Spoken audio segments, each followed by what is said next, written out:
To Advanced Embedded Systems, Lecture 13. We are going to go more in depth in data path and control. Homework 8 is due now. We have an exam on lesson 15, but today we're going to talk about our block RAM and how we're going to use that for our lab 2. We'll talk also about our two-line handshaking. So let's talk about the B RAM. On our Arctic 7 FPGA, the first page of the 7 series family overview talks about the capabilities of our Nexus video board. We will be referencing the SBG484 package and the XC7A200T chip. So we can actually see that's referenced from the notes page online. We go to that document, and with our device, our XC7A200T, we can see all the capabilities of our system, of our FPGA. Arctic 7 FPGA has over 215,000 logic cells. It's got 33.65K slices. We got distributed RAM, DSP slices. We also have block RAM in 18 kilobyte and 16 kilobyte chunks, depending on how big the block RAMs are. Depends on how many you will have available to you.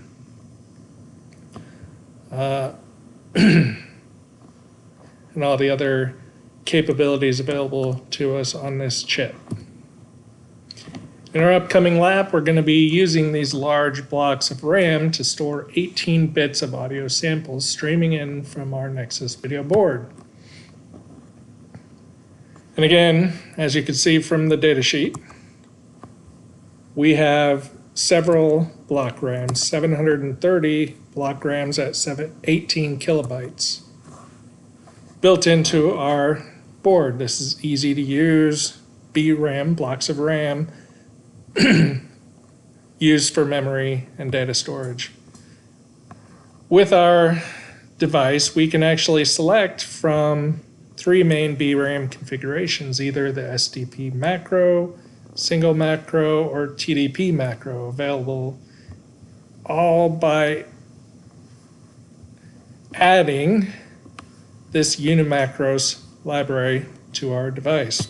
We're actually going to use the SDP macro in our design, and that's what we're going to talk about today. So we're going to look at the library guide for that.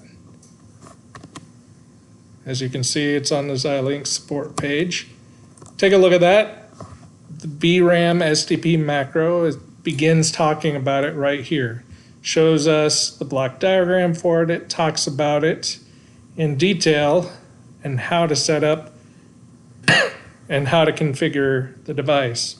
For this class, I'm going to give you all the interfaces and describe how to use them. So our FPGA device contains several block RAMs. Again, they are available in 18K or 16 kilobits of RAM or ROM memories. These blocks are often fast and flexible storage for large amounts of data on chip, so you don't have to go off chip to get it. So read access and write access times should be very quick. Both read and write operations are fully synchronous to the supplied clock of the component. However, for this block RAM, our read and write ports can be fully independent and asynchronous to each other. So we can have different addresses for the reads and the writes, but accessing the same block of memory, which is essentially a memory array in memory. We have byte-enabled operations, write-it operations as well, so we can write the upper byte or the lower byte or vice versa, or both.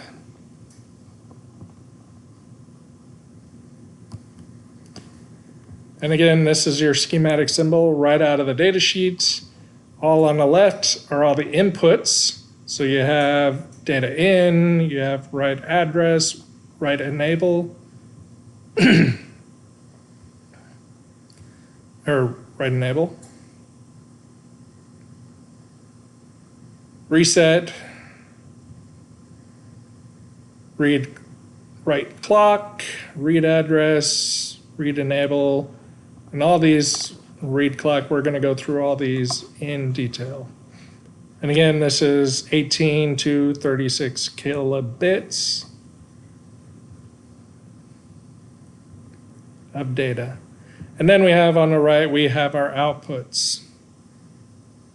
So up here, you got all your write functions. We'll go into detail, and there's plenty of comments in the code, so you can take a look at that.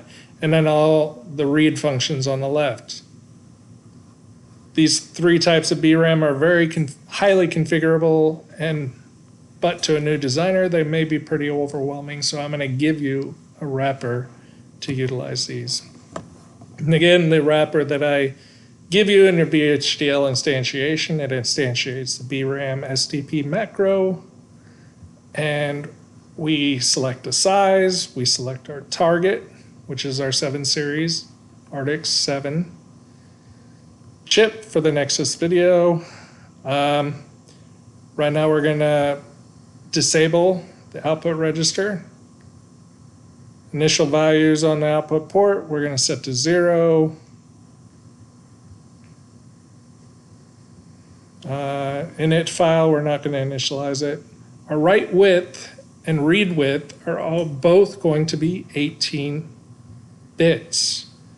It's a very unique value, but that's the value, the width of the data that's going to be coming off of our audio codec. So we're going to utilize that. But it could be anywhere from 1 to 72 bits. Again, we have our read output, the rest to the port map. So we're going to have our output data, and it's going to go to read output, our read address, read clock, and write clock are both set to the system clock. We have a reset signal, and then I set up several control words with data path and control. Control words come from the control unit to drive this data path unit to do whatever we want to do. Control word 5 is going to be the read enable, 4 is write enable, and then 3 down to 2 is the byte, high or low byte that we want to read or write to. And then our input data.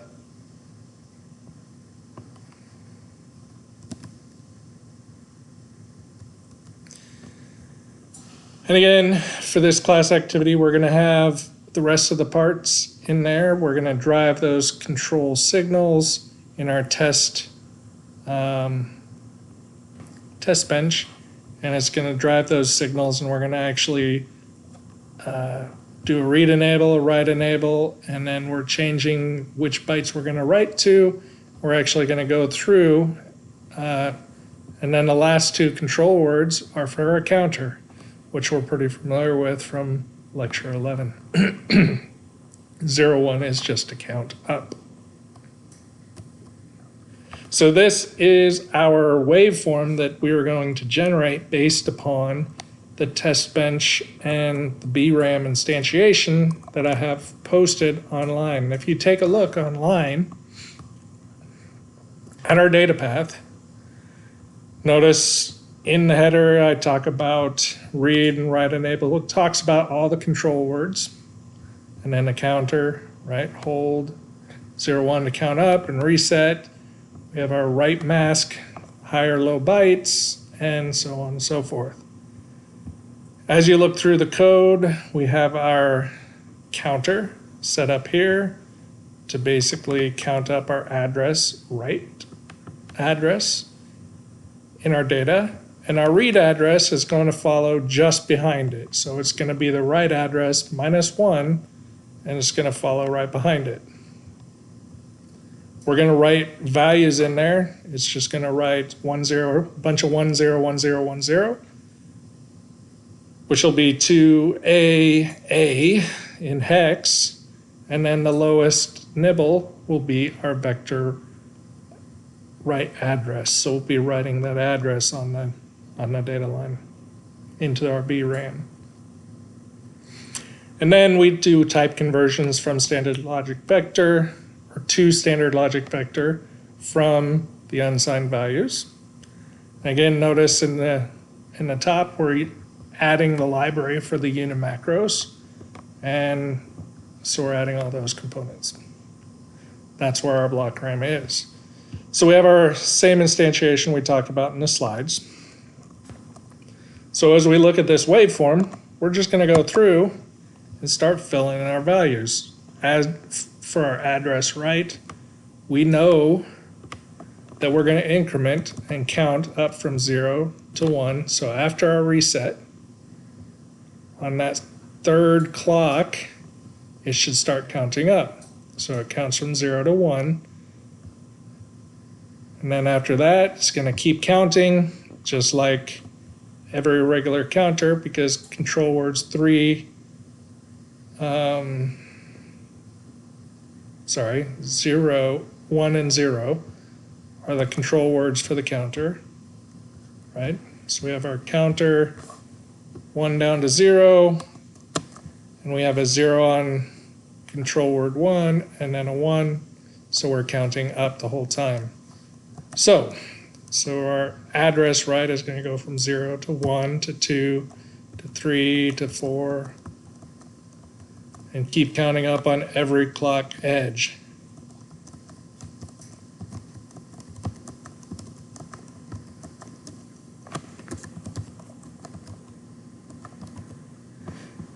And so on and so forth.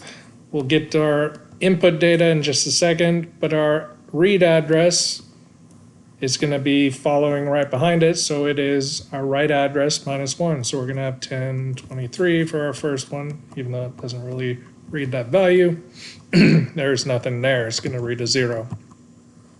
And increment to 1 when the write address goes, or 0 when the write address goes to 1.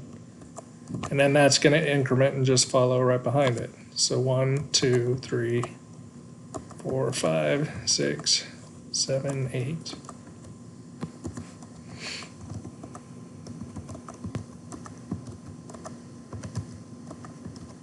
All the way up to 15. And again, our data, like I said, it was 2 AAA plus our write address, which that last nibble is a 1. 2AA1, 2AA2, 2AA3, and so on and so forth.